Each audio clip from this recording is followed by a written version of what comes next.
देखिया कि आऊँ खाइए दिंदा मुझे खाने दिता भाई खाने भी ठीक है नमकीन हुआ ना नारा भाई नारा केस करा की दियो खाना बेचारे का बेजवान जानवर है अच्छी मैं तो देने के अधिकार में हूँ। देखो देना शुरू करो आना अपने आप शुरू होता है। हम कहीं ना कहीं लेने के आदी हो गए अभी ले आओ। जब आप देना शुरू करोगे कि देना मैंने एक दिन अपने बेटे से कहा तो मेरे बेटे ने बोला पापा देना आप बोलते हैं किसको देना है पहले। मेरा बेटा देखो जब भी जो नेक कमाई करके लाते हो सबसे पहले माता पिता के हाथ में दो उनके चरणों में दो। और अगर जब उनकी हर चीज़ से आपने सेवा कर दी पैसे तो अगर आपके पास ज़्यादा है तो अपने बहन भाई को भी दे दो।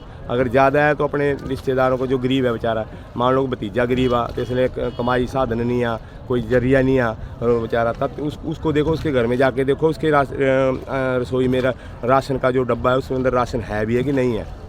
और उसको देखो जब आपको पता लग जाए तो उसको दो।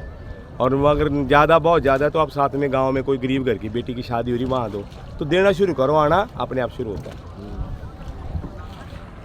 जब तक हम ये प्रवृत्ति नहीं बनाएंगे हमारे पितर खुश नहीं होंगे। और अगर ऐसा करेंगे तो हमारे पितरों को बड़ा आनंद आता है कि हमारा जो है वंशज नीचे जाकर बड़ा अच्छा कार्य कर रहा है कर्म कर रहा है जिससे हमारी देह छूट रही है दुर्गतियों से।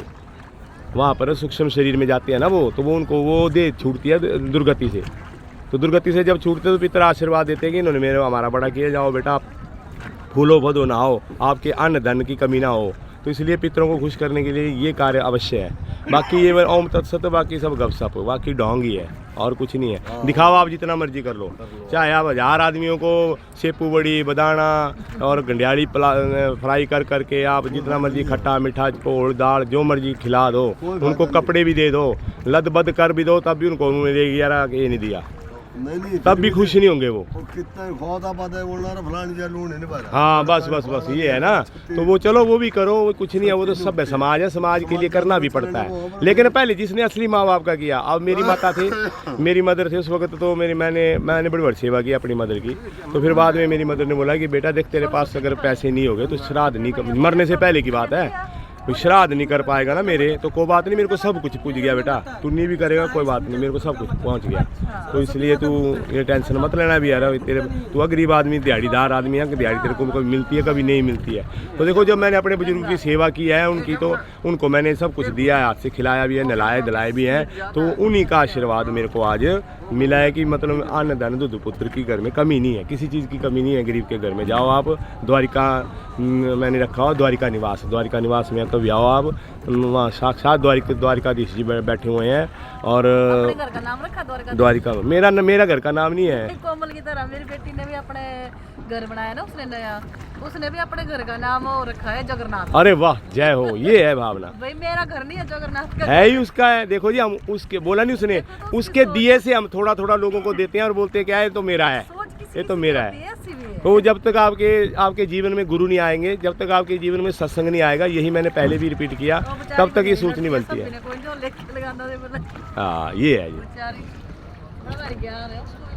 अच्छी बेटी आपकी कौन है बेटी। हाँ तो अच्छी देखो अगर वो